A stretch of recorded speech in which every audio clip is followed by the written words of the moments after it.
Olá, alunas e alunos, tudo bem com vocês? Estamos aqui para mais uma aula. Agora a gente já vai começar a ver rochas sedimentares nesse segundo semestre. Tá? De uma maneira geral, as rochas sedimentares se formam a partir da destruição de outras rochas. Então, o básico está aí. Né? Então, o processo de destruição das outras rochas pela ação do intemperismo, dos processos de erosão, transporte e deposição, vai levar à formação das rochas sedimentares. A gente vai ver isso com mais detalhes. Um aviso com relação ao semestre passado, tá? Alguns alunos ficaram questionando algum questionário que foi feito. Tá? Quando a gente começar o segundo semestre, eu já vou deixar aberto alguns questionários anteriores, então vocês podem fazer, e aí não sei se vai dar para colocar nota no semestre passado, mas eu dou um jeito de colocar nesse semestre, tá? Mas não fiquem preocupados com relação à nota, fiquem preocupados em realizar as atividades. Beleza? Então vamos lá para o nosso quadro. Tá? Então a gente vai começar a falar sobre rochas sedimentares. Só lembrando que quando nós começamos, né, falando sobre minerais, então a gente falou primeiro sobre, né, os minerais. Então fizemos toda a caracterização, conceitos, né, definições, falamos sobre classificação dos minerais, classificação química, classificação, né, as diversas classificações que existem. Né? Depois de minerais, a gente já entrou em rochas e a gente começou falando sobre as rochas magmáticas, aquelas rochas que se formam a partir do resfriamento do magma. Tá? E esse magma, nós vimos que ele pode dar origem às rochas vulcânicas, quando o magma cristaliza na superfície, e às rochas plutônicas ou intrusivas, quando a cristalização ocorre no interior da Terra. Falamos ainda sobre a classificação das rochas ígneas, né? Falamos sobre texturas, falamos sobre estruturas, e hoje a gente vai começar a falar sobre rochas sedimentares. Então, essa aqui é a nosso próximo conteúdo. Tá? Então, quando a gente fala em rochas, né, sedimentares, aqui um sumário, né, esse sumáriozinho aqui é só para a gente apresentar. Nós vamos falar então sobre intemperismo, os tipos de intemperismo, a caracterização do intemperismo, e fazer a classificação do nosso primeiro grupo de rochas, que são as rochas clásticas ou detríticas. Tá? Então esse é o nosso sumáriozinho, esse é o nosso índice do que a gente vai ver. Então a gente começa falando sobre intemperismo. O intemperismo vem da palavra intempéries, né? Tem a ver com a ação do tempo, a ação, né, do tempo sobre as rochas, então as intempéries, né? E que levam aos processos de denudação. Denudação é o processo que leva ao aplanamento, né? Aplanamento da superfície.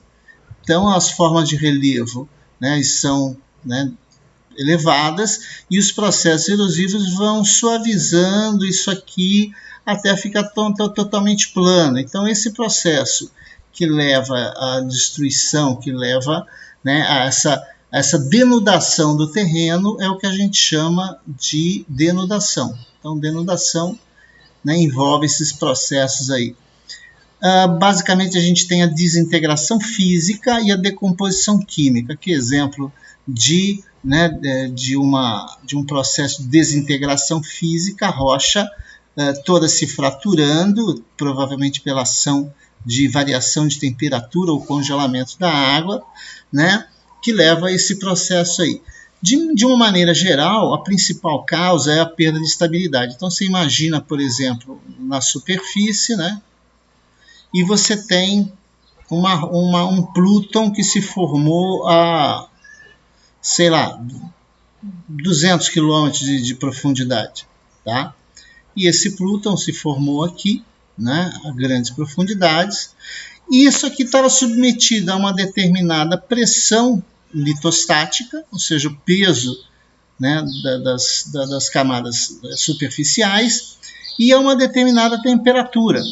Então, sob essas condições, essa rocha era estável.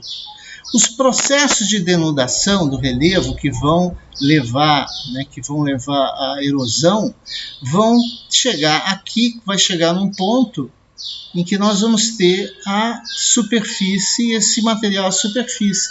E sob essas novas condições aqui, esses minerais eles vão ficar instáveis. E essa instabilidade é que vai levar aos processos de desintegração física e decomposição química. Então, a rocha é submetida a uma condição diferente daquela que existia quando essa rocha foi formada. Isso geralmente está associado à pressão litostática e ao grau geotérmico dessa região. Tá? O intemperismo físico, de uma maneira geral, ele está associado a processos físicos, ou seja, de fragmentação, e essa fragmentação, essa quebra, essa ruptura das rochas, ela pode estar associada, por exemplo, a alívio de pressão, então aqueles mesmo esquema anterior, o Plúton lá embaixo, quando por processos de erosão esse material chega até a superfície, você tem um alívio dessa pressão, desse Plúton, em função da perda desse peso que estava em cima. Consequentemente, esse alívio de pressão pode levar à fratura, ao fraturamento dessa rocha. Esse fraturamento vai dar início aos processos, né, de intensificação da fragmentação. Efeito térmico, você imagina, por exemplo, uma grande rocha durante o dia, né, calor solar ali, né, um calor atuando ali, e alguns minerais eles vão se dilatar em função de coeficientes de dilatação diferenciados, né, em cima, por exemplo, de um granito, que a gente sabe que o granito ele tem quartzo, que ele tem feldspato, que ele tem micas, e que esses materiais, esses minerais, eles têm coeficientes de dilatação diferente, eles vão começar a se fragmentar. E aí à noite você tem que resfria. Então à noite esse material resfria, ou seja, tem perda de calor. Então nesse processo de contração, né, à noite e expansão durante o dia, vai levando à perda, né, da estrutura, e esse material vai começar a se fragmentar. Igual as asas de um avião, por exemplo, ele tem que fazer manutenção porque vai havendo um enfraquecimento da estrutura, né, no processo de voo, decolagem, aterrissagem. Congelamento e degelo, a mesma coisa, você tem, né, uma rocha, né, uma determinada rocha exposta, se ela tem uma fratura e essa fratura, por exemplo, enche de água durante o dia, né, e à noite essa temperatura chega a 0 graus Celsius, essa água vai congelar. A gente sabe que a água, quando congela, ela expande e nesse processo vai se fragmentando ainda mais essa rocha. Né? A própria erosão eólica, a ação do vento, né, sobre a base, né, da estrutura, aqui mostrando um exemplo, né, do fraturamento provocado, né, provocando a fragmentação da rocha. Só lembrando, pessoal, que essas falésias, né, nesse caso aqui a gente tem uma falésia, no Rio Grande do Norte. Essa semana a gente teve lá na Praia do Pipa, né, a gente teve que um desbarrancamento desse, de uma falésia, provocou uma tragédia numa família, pessoas da família morreram que estavam embaixo aqui, talvez tirando fotos, né? Pelo que eu sei, existia uma fiscalização lá e pediram que as pessoas não ficassem ali próximas, porque eram áreas, né, perigosas, e as pessoas se arriscaram e foram lá. Então é um risco que as pessoas correram sem necessidade. O intemperismo químico, pessoal, são esses mesmos processos de dilatação, os processos de desintegração, só que agora é um processo que leva à decomposição química. Então você tem uma decomposição química em função da instabilidade agora, né, provocada pela presença de alguns elementos. No caso, por exemplo, hidratação e hidrólise, são todos eles ligados à presença de água. Né? Ou seja, no caso você tem a água entrando, as moléculas de água entrando na estrutura cristalina. Lembra da estrutura cristalina dos minerais? Que todas elas têm, né, uma estrutura cristalina, por exemplo, aqui uma estrutura cristalina cúbica, por exemplo. Se a água entra nessa estrutura, ela enfraquece. Né? E ao enfraquecer a estrutura do mineral, o mineral colapsa, ou seja, ele perde sua estrutura e ocorre um colapso e ele começa a se desintegrar. No caso da hidrólise, a água provoca a quebra da estrutura cristalina e não o enfraquecimento.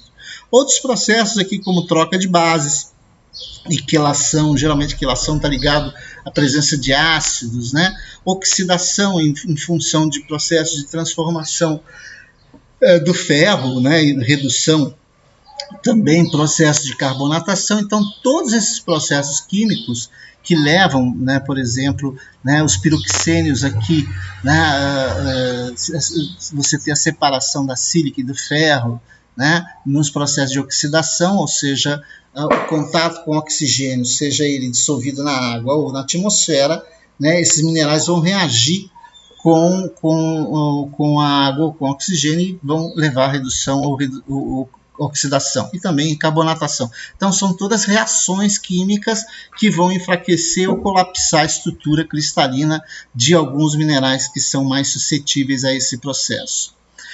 O intemperismo biológico, o próprio nome está falando, tem a ver com vida, né? Quem já não passou por uma calçada onde você tinha a calçada toda quebrada devido às raízes das árvores estarem, né, quebrando, expandindo, e na medida que eles vão expandindo, vão quebrando, né?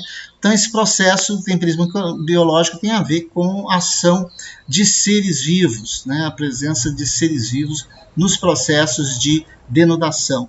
Pode ser em função de quelação, que são processos associados à troca de bases nas raízes das plantas, a ação das raízes das árvores na forma de cunha, né, no seu processo de expansão. Aqui está bem interessante você ver, né, as raízes da árvore entrando nas fraturas, e à medida que a própria árvore vai crescendo, ela vai também expandindo, e os ácidos vegetais também, aqui no caso a presença de alguns musgos e líquens que se instalam sobre determinadas rochas. Nesse processo vai haver, né, processo de decomposição química pela ação biológica.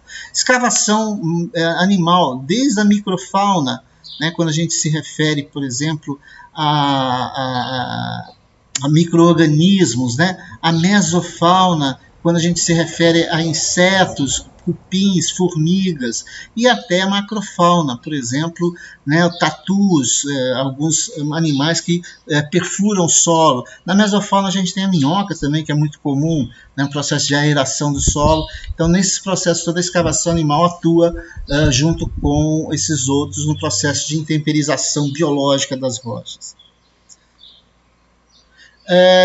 Depois que todos esses processos, né, você tem ação nesses processos de quebra, de decomposição química das rochas, vão entrar os processos de diagênese.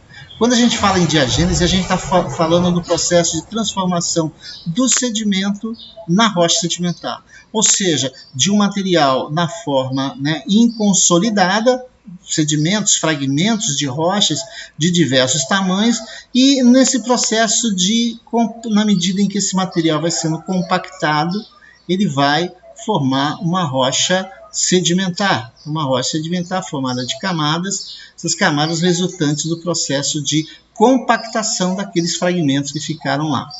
Esse processo de diagênese, né, de transformação do material inconsolidado, material solto, né, para um material consolidado, passa por processos de compactação mecânica, exercido pelo próprio peso das camadas, né, que vai compactando, vai retirando a água, os processos de cimentação, que são resultantes da dissolução de alguns materiais que vão compor e vão formar esse cimento ao redor dos grãos maiores, infiltração de argilas, né, que vão também atuar nesse processo. Então, todos esses processos aqui envolvem, né, a passagem do sedimento para a rocha sedimentar. Tá? Então, a diferença básica é: o sedimento é o material inconsolidado, areia, silt e argila, e a rocha sedimentar é quando o material foi consolidado, foi, né, compactado.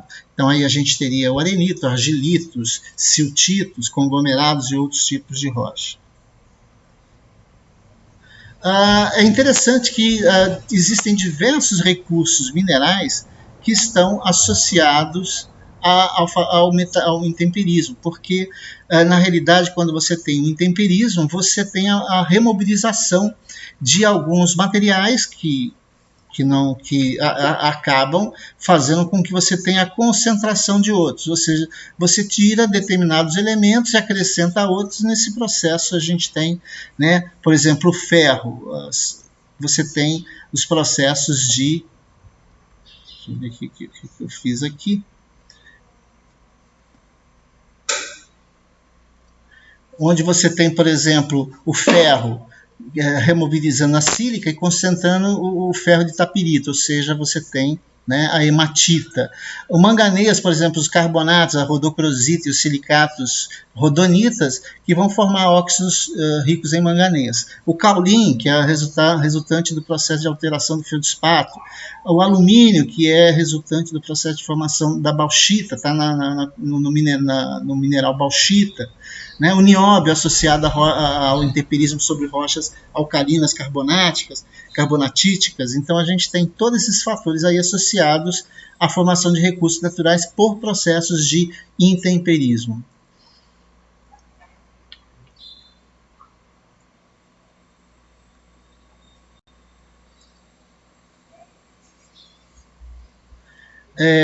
Na classificação... Peraí.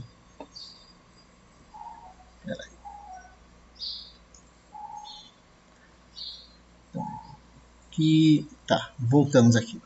A classificação das rochas sedimentares. Então, a gente tem a classificação das rochas sedimentares em basicamente 3 grupos, né? As rochas sedimentares clásticas, né? As rochas sedimentares não clásticas, ou seja, seriam carbonáticas, e outros grupos de rochas sedimentares. Então, a gente tem, por exemplo, né, as rochas ou sedimentos e rochas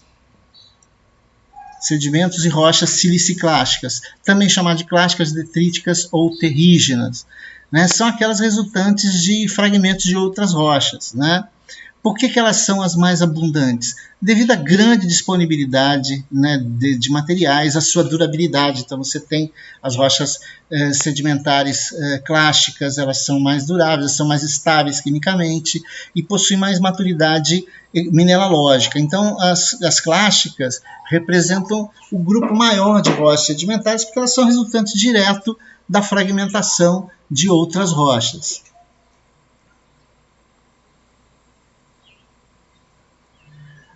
O primeiro grupo de rochas sedimentares... Espera um pouquinho, deixa eu ver se eu tiro isso aqui.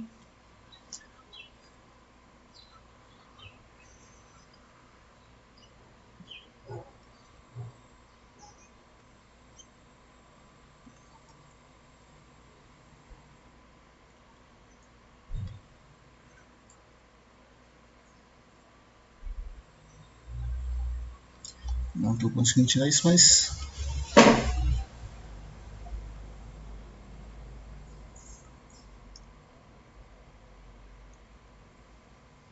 Pronto. O primeiro grupo são os ruditos. Então, o primeiro grupo das rochas sedimentares clásticas, a gente tem as clássicas ou terrígenas, a gente vai ter os ruditos.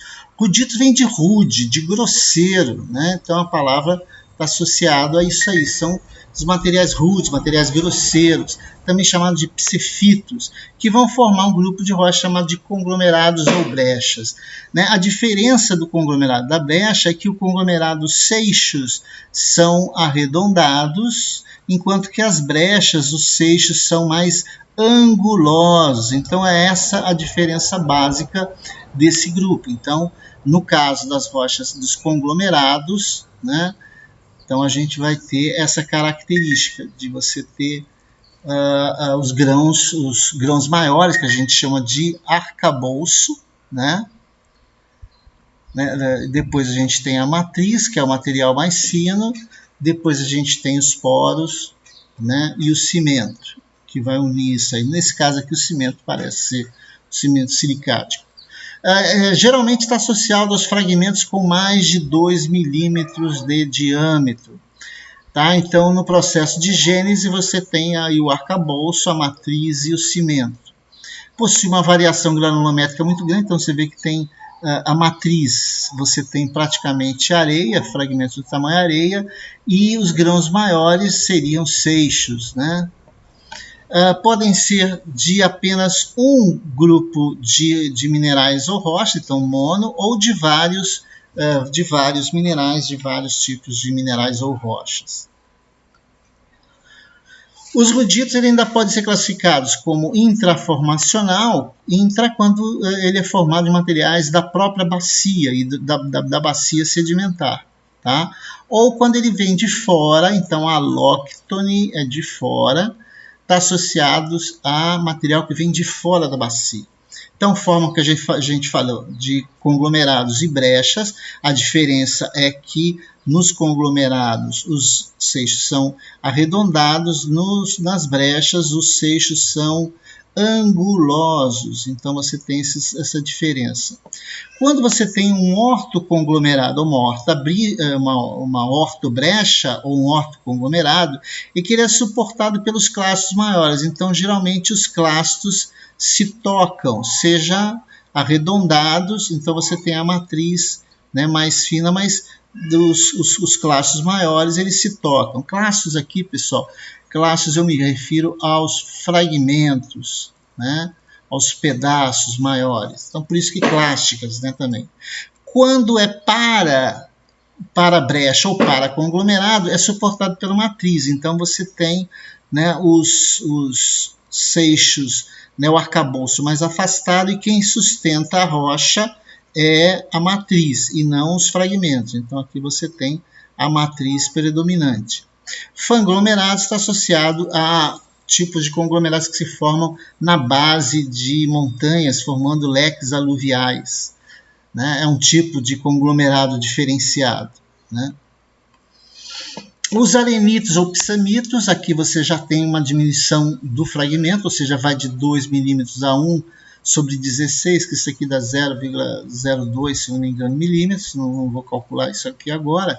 Você tem quatro tipos de arenitos. Você tem os quartos arenitos, que é aqueles que são formados por mais de 95% de quartzo e tendo a sílica como cimento. Os arcósios são aqueles arenitos que têm mais feldspato, tem cerca de 25% de feldspato.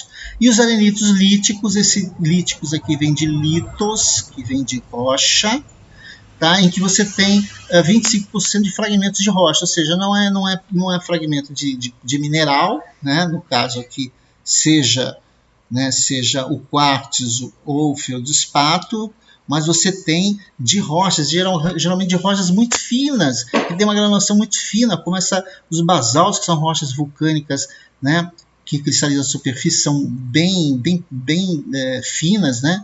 As ardósias, os folheiros, os argilitos. Então, se você tem fragmentos desses tipos de rocha que são caracterizados por terem, né, a rocha e não minerais, mas são tão pequenos que não dá para ver.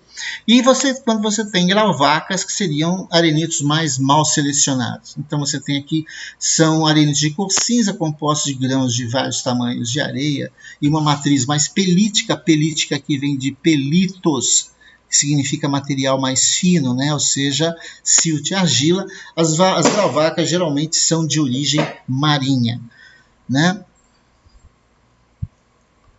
A maturidade textural, né, a maturidade textural dos arenitos é importante porque ela nos dá uma série de informações. Distância da área fonte, porque se você tem um material, né, que é formado de seixos angulosos e outro que é formado de seixos arredondados, esse aqui mostra que foi pouco trabalhado, então sofreu um pouco transporte, né? A gente pode verificar que o transporte foi pouco porque ainda mantém, né, os ângulos do fragmento.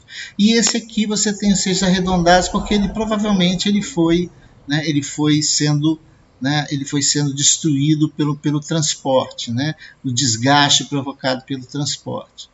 Então você tem você tem, quando você tem mudanças na textura na textura que está associada ao transporte, vai influenciar o teor de argila, o grau de arredondamento, o grau de seleção. Lembrando que seleção é quando você tem, né, acho que a gente comentou na aula passada, quando você tem grãos praticamente do mesmo tamanho, você fala que esse arenito é bem selecionado. Agora, quando você tem variações de tamanho dos grãos, é um arenito mal selecionado. Então, aqui bem selecionado, aqui mal selecionado, e isso dá informação, por exemplo, de tipo de transporte, né, associado a transportes, né, onde aqui você tem um transporte altamente seletivo, por exemplo, o vento, que tem uma capacidade de selecionar partículas, porque ele é constante, né, e quando você tem, por exemplo, mal selecionado, você tem associado a transportes que variam muito a velocidade, né? Quando você tem, por exemplo, um arenito maduro, você tem um predomínio de um mineral, geralmente o quartzo, e a presença de resistados. Resistados são aqueles minerais que são muito resistentes ao processo de intemperismo. E os lutitos ou pelitos, que são aqueles que a gente chama de lamitos também, é uma mistura de silt, ou seja, de 1 sobre 256 a 1 sobre 0,16 milímetros, ou seja, de 0,02 a 0,002, se eu não me engano, milímetros. Então, um material muito fino. Tá? Os siltitos, quando compactados, são aqueles em que você tem predomínio de silt, e os argilitos, no caso aqui, quando você tem predomínio de argila. Então, o primeiro grupo de rochas sedimentares que a gente viu foram as rochas sedimentares clásticas, e aí a gente dividiu em ruditos, pseffitos e pelitos. Vocês veem que está tudo associado ao tamanho. Então, os ruditos. Então, aqui você tem material muito grosseiro, são os conglomerados. Os pseffitos são os arenitos, né, o grupo dos arenitos. E os pelitos, que são os grupos dos siltitos e argilitos, que a gente chama tudo isso de lamitos. Então, quando a rocha sedimentar é muito fina, a gente fala que ela é uma rocha sedimentar pelítica. Os arenitos são pseffitos e os ruditos são os conglomerados. Então, basicamente, a gente tem essa caracterização aí das rochas, né, das rochas sedimentares. Então, essa é a nossa segunda etapa, né, da nossa segunda aula desse conteúdo. Né? Na próxima aula, a gente vai falar sobre as rochas carbonáticas, os outros grupos de rochas, e falar sobre as texturas das rochas sedimentares de uma maneira geral. Tá? Então, eu espero ter contribuído aí. Já falei com vocês, se vocês quiserem buscar o livro, todo esse material que eu estou aplicando nessas aulas, ele está no livro de petrografia, deixa eu pegar ele aqui, a petrografia macroscópica das rochas, né, das rochas ígneas, sedimentares e metamórficas. O material está todo aqui. Né, na biblioteca vocês têm vários volumes, quem tiver mais dúvida. E também pode mandar dúvidas pelas mensagens. Também vocês podem estar enviando mensagens para a gente tirar as dúvidas que vocês tiverem. Não se esqueçam de fazer os questionários, e sempre que tiver um termo, uma palavra desconhecida, vocês colocam no glossário. Lembrando que são 2 glossários, cada um valendo 1 ponto, e os 2 questionários, cada um valendo 4, somando 8, a gente vai ter 10 pontos nesse primeiro encontro, nessa primeira quinzena. Beleza? Forte abraço para todos e até a próxima aula.